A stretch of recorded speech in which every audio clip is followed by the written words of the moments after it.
House hacking, many I'm sure have heard of it. Starting out, buying a home with an ADU gives you the experience of being a landlord if short-term or long-term is for you, the entire home into a rental property.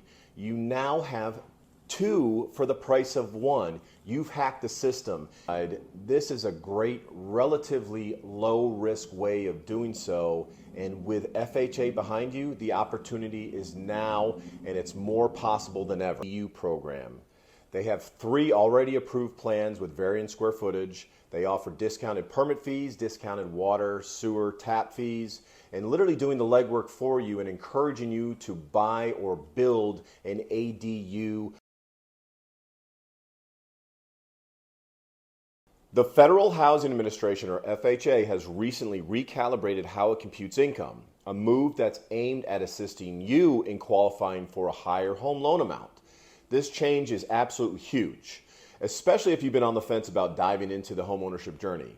Whether you're a first-time home buyer or a seasoned one, the FHA's fresh take on this major change is one you absolutely need to know. This is absolutely huge. On a regular basis, I get a pretty consistent amount of inquiries surrounding how income is tallied, especially when it comes to FHA loans. From your employment details to the documents you'll need, we've got you covered. I've talked about this in other videos, and I've got additional one coming out to discuss more on this. But for now, I'm putting some information in the description below for those that need or want to know what documents are needed to process your loan. The primary reason for this video, ADUs. If you enjoyed the video, you're getting something out of this, you're learning something, please do me a favor and hit the subscribe button, comment below, and let's get a discussion going. I appreciate it. I can't tell you how much. Here's where things get really exciting. The FHA now allows the inclusion of rental income from an accessory dwelling unit or an ADU on your property. This is an absolute colossal shift from the previous stance.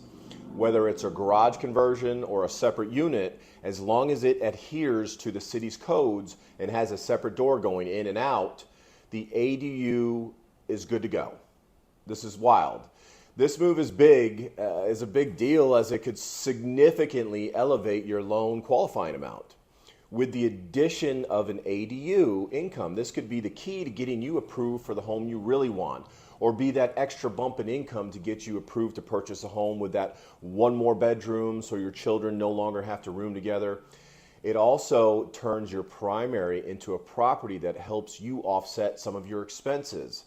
The chances are, I'm not saying income property, because the chances are it will not turn into a situation where you're covering your note, your principal and interest, your taxes, your insurance, your HOA, etc. But if you can offset some of this, great. It also allows you to dip your toe into the world of short or long-term rentals. You'll gain experience, and if you're filing your taxes the way the IRS recommends, you'll have the ability to show a history of being a landlord, which will be a big advantage down the road if you decide to add rentals to your real estate portfolio. The driving force behind ADUs right now is multifaceted. Homeowners, of course, want to add value to their properties, garner a steady income, but it also allows for many to have attainable housing.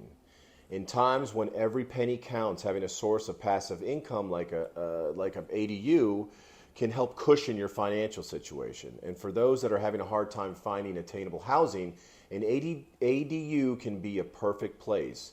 It's not the answer that's going to fix the housing shortage or bring rental income or rental rates down. When you're looking at buying a home with an ADU and you're short on income, there are a few ways to help get that income up so you can get approved to purchase using an FHA loan. FHA will allow you to take 75% of the income from the ADU that is in place. So in other words, if there's a lease on there, we would get the lease from the seller, and we could actually use that income to help you qualify, 75% of that. What about if an ADU has been vacant or has short-term rentals in it? We can't really prove that income. There's no lease in order for us to, calculate that income that we want to give to you to help you qualify. If that's the case, we would order what's called a rent schedule on the appraisal. The rent schedule is basically a market analysis of the potential rent that the ADU would bring in. I can then use 50% of that income to help you get qualified. When we're in need of a rent schedule, just so you know, there's going to be about an additional $150, $200 additional cost to your appraisal. However, this could mean the difference of you getting approved to purchase that home or not. ADUs are hot right now, and they're getting hotter. I live in Woodstock, Georgia. The neighboring city north of us is Canton, Georgia. They have just passed, as in literally the last couple months, several initiatives for first-time homebuyers, which include the Canton Down Payment Assistance Grant of $7,500, which is 100% forgivable after 5 years. Each year that passes, they forgive 20%. It's $10K if you're a priority person like protectors, educators, or healthcare, or somebody that needs disabled housing. In the same initiative, they came up with a Canton ADU program. They already have 3 approved plans with varying square footage. They offer discounted permit fees and discounted water sewer tap fees. They are literally doing the legwork for you and encouraging you to buy a home with an ADU or the potential for an ADU. Canton is not alone. Cities and states all over the country are offering these incentives to build or buy with the ability to build an ADU. I encourage you to go to your city's website and dig in. House hacking, many I'm sure have heard of it. For those that have not, one of the house hacking opportunities, it's basically buying a home as a primary residence, living in it for a period of time, which is usually 1 year at least, and then turning it into a rental home. This allows you to go buy another home as a primary when you outgrow or you get transferred or you just decide to upgrade. Starting out, buying a home with an ADU gives you the experience of being a landlord before you get too deep into the worlds of rentals. You can figure out if short-term or long-term is for you. You can learn from your mistakes about when and how to collect payments. When you do turn your entire home into a rental property, you now have 2 for the price of 1. You've hacked the system, and now you're collecting 2 rental incomes. At this point, you should be netting an actual income after all your expenses are paid. If not, you've got to be doing something wrong. When you are on to your next primary or investment property, that income can now be used to help you qualify. If you do have plans or are even thinking of getting into the world of real estate, on the investment side, this is a great, relatively low-risk way of doing so. And with FHA behind you, the opportunity is now, and it's more possible than ever. Getting ahead with this new FHA update requires a solid action plan. Engage with mortgage professionals. Whether if it's not me, make certain that you speak with a mortgage professional. Ensure your documents are in order and explore your loan options. Remember, knowledge is your best asset in making the most of this FHA income calculation update.